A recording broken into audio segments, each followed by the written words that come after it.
Olá, sejam todos muito bem-vindos a esse bate-papo. Hoje vamos falar dos desafios de estar à frente da Câmara Municipal de uma cidade como São Paulo. Aqui comigo, o presidente da Câmara Municipal de São Paulo, Ricardo Teixeira. Seja bem-vindo, Ricardo. Muito obrigado, é uma honra estar aqui com vocês. Muita responsabilidade esse cargo que eu assumi há pouco tempo. Uma trajetória bem vasta como vereador, mas é a primeira vez na Câmara Municipal de São Paulo à frente do órgão, né? E aí a gente tem também uma legislatura com diversos vereadores novos, uma renovação, 20 vereadores novos chegando aí com pouca experiência nessa missão. E para o senhor também, como é que está esse desafio? Há quase 20 anos lá, nunca participei nem da mesa diretora. Então essa coisa de ser presidente, eu brinco que eu sou estagiário na presidência, né? Porque eu estou aprendendo. E como você disse também, com vários vereadores novos. O mais votado dessa legislatura é o Pavanato, com 26 anos. Então tem uma meninada também, uma juventude muito grande, com uma situação diferente de Câmara Municipal de 20 anos atrás, que a gente fazia eleição de um jeito. Esses meninos hoje praticamente é 100% de internet, rede social. Mas eu costumo dizer e repito isso, é uma delícia ser presidente da Câmara. A cidade pulsa, a cidade está representada, 55 pedaços, 55 fatias da cidade que administram dali a cidade. Tudo que é bom passa pela Câmara. Esses vereadores é que acabam trazendo essas notícias, as matérias para casa. A gente costuma brincar que o ano só começa depois do Carnaval, né? Então a gente está praticamente no início do ano. Já é possível passar para a gente quais são os principais projetos, quais são as principais pautas do Legislativo paulistano? Porque a gente sabe que na última gestão, a questão da habitação, né, estava muito em foco, principalmente devido ao Executivo, devido ao prefeito Ricardo Nunes. A legislatura passada foi muito em cima de obras, né? Grandes obras da cidade, e o que você colocou, a questão da habitação, do plano diretor, da lei de zoneamento. Esse ano aqui, esse começo, como você falou depois do Carnaval, o Carnaval foi em março, né? Então demorou para acontecer, mas em fevereiro a Câmara já funcionou com toda a sua força. Esse ano a gente começa com uma pauta que são os mototaxistas. É uma categoria nova, é um serviço novo, há uma divergência entre a prefeitura com os aplicativos, de que forma que isso vai estar acontecendo na cidade.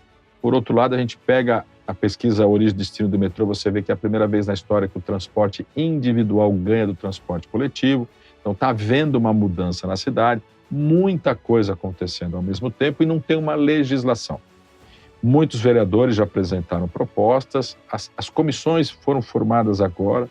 Na semana que vem a gente já começa a apresentar esse projeto nas comissões para levar para o plenário e fazer os grandes debates. Então acho que nesse primeiro semestre, com uma matéria muito delicada, que mexe com 100% da cidade, com 100% das pessoas que moram aqui. Envolve vidas, não é? Muitas vidas, é o que eu costumo dizer. Então acho que é um tema que vai permear por todo o semestre. Eu ouvi uma entrevista do prefeito e ele afirmou se tratar de uma carnificina esse projeto, essa proposta, essa ideia de mototáxi ser aprovada sem o mínimo de discussão com a sociedade e até essa judicialização mesmo. Como é que o senhor analisa falta de segurança? É assim, a gente vai para números, né? Eu sou engenheiro, eu dou números para pegar os exemplos. 1,3 pessoas morrem por dia no asfalto, vítimas de acidente de trânsito envolvendo motocicleta. E é um motoqueiro. Se você coloca o segundo, que é o passageiro do mototáxi, esse número vai aumentar, e é claro que vai aumentar. Se morre 1,3, eu não vou falar que vai morrer 2,6, mas esse número vai aumentar. E a primeira pergunta é, a sociedade está preparada para isso? A sociedade quer pagar esta conta? Tem aí a conta do hospital, a conta de uma família desamparada, muitos milhares de sequelados, a conta do INSS, ou seja, a sociedade está preparada, ela sabe o que é isso. Porque os aplicativos, eles simplesmente viram uma chavinha, põe um aplicativo à sua disposição e não tem nenhuma responsabilidade social com tudo isso que eu estou falando aqui. Então, por isso, prefeito e eu concordamos que tem que ter um debate envolvendo a sociedade, e aí se a sociedade, através de uma grande regulamentação, quiser dar continuidade, aí sim, foi ampliada, as pessoas conhecem, foi debatido, não há mais nenhuma novidade, e aí sim você coloca para andar. E eu dou mais um exemplo, que são as cidades da Grande São Paulo, que são bairros da nossa cidade, né? São aqui do lado. São 14 delas aqui no entorno que já tem mototáxi. E subiu 50% 10% o número de mortes. É isso que nós vamos acontecer aqui. Nós queremos, então, isso o que o prefeito coloca e eu coloco, nós precisamos debater. Precisamos debater. Agora, o senhor tem uma grande preocupação, esse é um tema que já está no radar do senhor há muito tempo, porque o senhor é considerado o pai da faixa azul, né? A gente está falando das faixas de motos, exclusivas para motos, que existem em algumas avenidas de São Paulo. Qual foi a redução no número de mortes e qual é a expectativa? São 200 quilômetros hoje de faixas de motos, uma ideia que está dando super certo, está sendo até copiada, né? Outras cidades estão querendo discutir também essa implantação. Olha, eu costumo dizer assim, falo para os meus amigos, agora eu vou falar na televisão, não vai ter mais segredo. Posso morrer em paz. Meu legado ficou. Para mim, nunca vou conseguir na minha vida fazer um projeto que salva mais vidas do que esse. É um projeto que a gente tirou do papel, quando eu fui secretário de Trânsito e Mobilidade. Nós já tínhamos feito 2 experiências na cidade com faixa exclusiva para moto, na época do prefeito Kassab, e agora com o prefeito Ricardo Nunes tiramos esse projeto do papel e deu certo. Se você pegar 23 de maio, que foi o primeiro teste, 5 km de teste que nós fizemos lá, em um ano, 0 mortes, num trecho que tinham 4 mortes por ano. Então você vê quanto que vai de redução de acidentes. É uma sinalização nova, portanto não há ainda uma resolução nacional. Brasília acompanha todos os testes que São Paulo faz. Hoje nós temos já 200 km de faixa azul. O prefeito quer colocar nessa gestão mais 200 km, eu acho pouco, eu já acho que tem que colocar mais 1.000, e para que a gente contribua com a redução dos acidentes. Então hoje, depois de 3 anos implantada as primeiras faixas azuis, você tem aí em violência quase 50%, em mortes quase 70% de redução. Então você teve um projeto ganha-ganha, só que é assim, então resolvemos o problema da moto? Não. São Paulo tem 20.000 quilômetros de rua e somente em 200 quilômetros tem faixa azul. Então os meninos estão se acidentando fora da faixa azul. E, como acabei de dizer, mais gente andando a pé, de moto e de bicicleta, portanto, mais gente morrendo também nas motocicletas, se acidentando nas motocicletas. Então eu vejo que a prefeitura, a companhia de engenharia de tráfego tem que fazer grande campanha de televisão, sensibilizando a população para esse risco. O que pode acontecer com a motocicleta? A gente fala também da bicicleta, porque a bicicleta também está subindo o número de usuários e, portanto, está subindo também o número de acidentes. A pessoa que anda a pé, que tem muitas viagens a pé, nós perdemos uma pessoa, um pedestre todo dia acidentado e que é vitimado com uma morte. Ou seja, tudo isso tem que estar sendo estudado pela prefeitura e a gente está sempre também debatendo isso na Câmara, porque são assuntos que mexem com a cidade. E campanha também entre eles para que os próprios motoristas de moto, né, motociclistas no caso, possam se organizar ali na faixa, porque às vezes a gente vê um mais afoito, não é não, presidente? Não, por quê? Porque não tem ninguém que os fiscalize. Um radarzinho resolvido? Se eu não me engano, são 4 equipamentos que fiscalizam a moto na cidade nas faixas azuis. Velocidade, ok. Mas tem um outro lado também, que eu concordo com você, que falta educação e falta fiscalização específica para os motociclistas, mas aí ocupa um pouco você e toda a classe média que usa o serviço dos motoboys. E aí tem um outro estudo, que isso não está pronto, que a gente vem debatendo, eu quero trazer esse assunto para a Câmara também. Os grandes aplicativos, eles fazem promoções. Então tem uma delas que eu inclusive estou na justiça contra elas, que elas falam assim, olha, peça o seu lanche que em 10 minutos eu entrego. 3 minutos para fazer o lanche, 7 minutos para o menino entregar o lanche na sua casa. E você acompanha os acidentes neste período que eles fazem essa promoção. É exponencial, porque o menino vai passar no farol vermelho, ele vai entrar numa rua na contramão, ele vai subir uma calçada para ganhar 3, 4 reais a mais. E é aí que a acidentalidade aumenta. É aí que a gente mata esses jovens, porque esses jovens ficam sequelados para o resto da vida. Então nós também temos que ter essa consciência de saber que às vezes uma pressa para comer um hambúrguer, uma pizza daqui a 5, 10, 15 minutos que eu quero, pode estar trazendo um prejuízo muito grande para algumas famílias, inclusive até chegando a uma morte. Uma campanha de conscientização ampla para todos os envolvidos, né? Tem que fazer. Agora, quando a gente vê o presidente Ricardo Teixeira, eu estou acostumada a falar vereador, né? Tempos pode de falar vereador. Municipal. A minha mãe me batizou só de Ricardo Teixeira. O presidente vereador pode tirar também, não tem problema. Quando a gente vê o Ricardo falando com tanta propriedade dessa questão do trânsito, é porque ele conhece muito bem a realidade das ruas.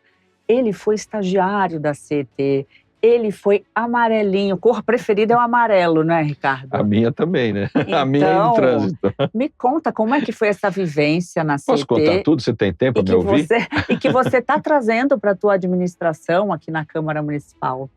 Eu digo que eu sou hoje um vereador maloqueiro, né? Eu quero explicar por causa disso. Eu nasci lá em Santos, uma ilha que é desse tamanho. Como eu sempre fui muito rueiro, eu aos 6, 7 anos de idade, eu tomava conta de carro em porta de estádio, eu nunca fui muito ficar dentro de casa. Para mim, em pouco tempo, 10, 11, 12 anos de vida que eu tinha, eu já achava a ilha de Santos muito pequenininha. Mobilidade, né? Então eu ia para qualquer canto da cidade muito rápido. Quando eu mudo para São Paulo, aos 13, 14 anos de idade, não cabia na minha cabeça o tamanho da cidade, eu não conseguia ver os limites. E nisso eu acabei entrando em engenharia e fui ser estagiário da CT aos 17 anos de idade. Então, a minha primeira questão de companhia de engenharia foi conhecer o tamanho da cidade. E naquela época, olha o que eu vou dizer, a CT estava sendo criada. Nós não sabíamos nem aonde existia um semáforo, nem se a rua era mão única, se tinha uma lombada. Então, o primeiro trabalho que nós fomos fazer era uma pesquisa em toda a cidade, um cadastro para a cidade, para saber o que tinha. Então, com isso, eu fui conhecendo esses limites da cidade, porque uma hora você estava no leste, outra hora estava no sul. Inclusive, o estúdio aqui de vocês é muito perto do primeiro lugar que eu trabalhei na Companhia de Engenharia de Tráfego, que é aqui na Marginal Pinheiros. Então, isso me deu uma amplitude do que era a cidade de São Paulo. E eu fui ali dentro como estagiário, como você colocou, e fui contratado pela empresa para ser o amarelinho, que na época chamava o auxiliar de campo. Literalmente aquele que põe o cone no meio da rua, o que desvia o trânsito, o que trabalha ali no sol a sol, né, o que eu chamo de chão de fábrica. E eu gosto de fazer isso, porque você está perto da realidade das pessoas. E essa minha trajetória sempre foi nesse jeito, todas as profissões que eu tive, é muito na rua, é muito com o povo, é muito parecido com o que a gente está fazendo aqui de conversar com o teu telespectador. Quando eu chego na Câmara, inclusive tem um padre lá na Zona Leste, o padre Geraldo, que é meu amigo há 40 anos, ele fala que eu sou o vereador amassa barro, porque ele nunca me acha dentro do gabinete, ele só me acha na rua. E hoje eu estou fazendo um pouco disso na Câmara. Eu contei rapidinho para chegar aqui. E ontem, outro dia que nós fizemos isso, uma grande votação, eu paro a votação, chamo todo mundo para a sala do lado, que é onde tem o nosso refeitório, e lá eu tranco a sala e falo assim, quem pode brigar, pode se xingar, não tem câmera filmando, aqui nós vamos tirar a pauta, aqui nós vamos tirar as nossas diferenças. Quando a gente for lá para o plenário, a gente sabe que está votando. E o povo gosta disso, porque todo mundo participa. E esse é um pouco do meu jeito, da minha característica, né? E a cidade de São Paulo, ela é assim. Eu costumava ouvir, desde molequinho, que São Paulo vai parar. São Paulo vai parar. E a gente tem hoje 1,5 milhão de motos, quase 8 milhões de carros, mais as bicicletas e mais os pedestres. São Paulo não para. Primeiro lugar, sabe por que São Paulo não para? Porque o paulistano é inteligente. Ele hoje mora mais perto de onde trabalha, ele se desloca menos pela cidade. São 12 milhões de pessoas que moram aqui que aprenderam a circular pela cidade. Então isso é uma delícia, isso é uma maravilha. E a Câmara tem que participar disso todos os dias, todos os minutos, porque a cidade muda a cada instante. Desculpe se foi longo a minha explicação. Não, e é muito interessante a gente ver esse teu outro lado, essa tua visão, com a tua trajetória do executivo também, né, trazer para o legislativo paulistano.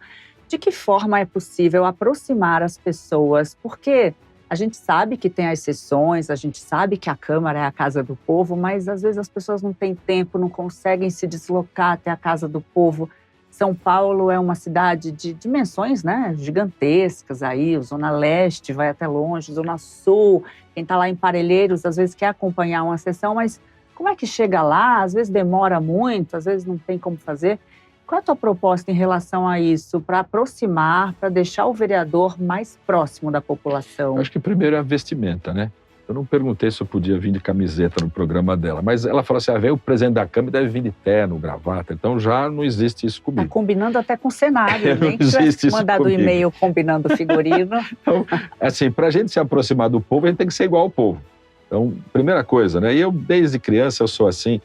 Lógico, eu fui secretário, fui diretor de empresa, presidente de empresa. Então, você tem alguns lugares, você é obrigado, até pelo protocolo, a ter uma vestimenta, né? Mas, assim, acho que a primeira coisa como vereador, o vereador é o representante do povo. Você tem que ser parecido com o povo. como você disse, São Paulo é uma dimensão muito grande e as pessoas, eu costumo dizer esse exemplo, eu falo lá de São Miguel, que é onde é o meu reduto maior de votos, o pessoal lá em São Miguel fala assim, olha, amanhã eu vou na cidade. Então, é como se São Miguel fosse uma cidade, que São Paulo fosse outra cidade, de tão longe que são as distâncias da nossa cidade.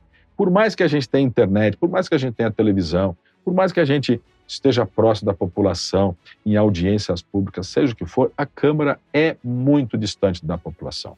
A Câmara não sabe chegar até o povo não sabe o que a gente está votando, o povo não conhece nem aonde fica a Câmara Municipal. E um detalhe que quando você era vereador, era possível ir lá na região, ver o buraco que está causando tanto acidente, entender aquela demanda e brigar por aquela reivindicação. Agora, como presidente da Câmara, não sei se vai ser possível, então, né? Eu vou dizer para você, até minha barriga cresceu, porque eu não consigo nem mais fazer caminhada, eu passo o dia inteiro na Câmara, de manhã, de tarde, de noite. Está me consumindo essa presidência. Aí como é que vai fazer para ir até lá? Eu quero fazer o contrário, eu quero levar a Câmara até a população. Então nós temos um projeto, e aqui a gente nunca põe louros na nossa cabeça. Quando eu falei de faixa azul, eu falei, tirei o projeto da gaveta. E esse que eu vou falar também tem. Tirei o projeto da gaveta, assessoria da presidência da Câmara, que eu chego lá e encontro um monte de gente campeão. Então tem o Leandro e a Vivi, que hoje estão até me acompanhando aqui, que me trazem um projeto, nos primeiros dias que eu estou lá, que chama Câmara na Rua, que nada mais é do que trazer um plenário da Câmara e levar para a periferia um dia inteiro de trabalho da Câmara na periferia, com as comissões, com a biblioteca, com o plenário, com as pessoas em discussão, ouvindo a população. Isso já está armado, vai ser todo o último sábado de cada mês.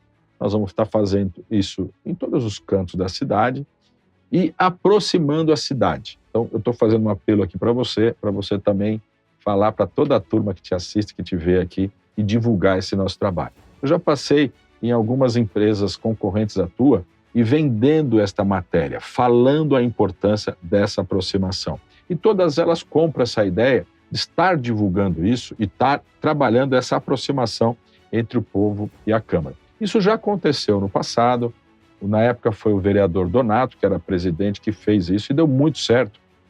Eu tive com ele para aprender, eu tive com quase todos os ex-presidentes da Câmara, do meu período, que estão vivos, eu tive pessoalmente para aprender com ele o que é ser presidente, uma vez que eu nunca tinha sido. E com o Donato foi muito em cima dessa pauta de como ele fez acontecer a Câmara na Rua. E aí, muito parecido com o que a gente está fazendo aqui, para não falar igual, mas ele colocou uma frustração. Ele falou, puxa, mas aí eu saí de lá, entrou outro presidente, a Câmara nunca mais voltou para a rua e a população perdeu esse elo que eu criei. Então, aí eu com ele discutindo, falei assim, puxa, hoje nós estamos na era dos aplicativos. E por que não darmos um aplicativo para a população acompanhar os trabalhos na Câmara? Então nós estamos aí numa corrida atrás do tempo, contra o tempo, para criar um aplicativo que junta tudo o que a Câmara tem, mas num único aplicativo, e nessas sessões a gente passa esse aplicativo para as pessoas, a gente vai embora dali, mas as pessoas ficam com o aplicativo e divulgam isso na região para acompanhar online tudo o que está acontecendo na Câmara. Tudo. O que está hoje na Câmara, disponível em tudo quanto é site, tudo que é informação da Câmara, ele vai ter na mão dele num único aplicativo. Isso é uma coisa que eu queria contar um pouquinho. Eu me lembro lá quando era criança, morava lá em Santos, meu pai, minha mãe, política está na veia, e que falava assim, não, peraí, eu estou ouvindo aqui no radinho, o vereador tal está votando tal coisa, que absurdo. Então, a população gosta de acompanhar o nosso trabalho. Isso eu ouvia na minha casa. E por que hoje a população não gosta mais? Não é verdade. Você pega uma cidadezinha pequena hoje, tem 9 vereadores, que faz uma reunião por semana, a cidade para numa rádio comunitária para acompanhar o que eles estão votando, porque o que eles estão votando vai mexer com a minha vida. Na cidade de 7, 8 mil pessoas, isso acontece. Quando você começa a crescer um pouco a cidade, você começa a perder esse elo com o teu vereador. Aí vem aquela pergunta, em quem você votou para vereador? Eu não sei. Nem lembro. Nem lembro. Por quê? Porque nós perdemos um elo com a política da minha cidade. Aquilo que te envolve é o buraco, é o remédio, é a escola, é a iluminação, é a segurança, é o transporte, que é o vereador, que é o teu elo para fazer isso tudo acontecer. Você não sabe nem quem você votou. Então, eu acredito que nessa aproximação e com esse aplicativo, onde ele vai me acompanhar o dia inteiro, Não só eu, como todos os 55 e tudo que acontece na Câmara, eu espero que a gente reaproxime a Câmara do povo. Presidente, muito obrigada pela sua presença aqui, Já acabou? por esse bate-papo Que tão triste. esclarecedor. Meu Eu Deus. te desejo sucesso, porque eu sei que desejando sucesso para essa gestão é desejar sucesso para a população de São Paulo. Muito obrigada. E olha, posso pedir mais uma coisa? Claro. Orações. Muito obrigado. Obrigada. Obrigada também a você que nos acompanhou. Até a próxima.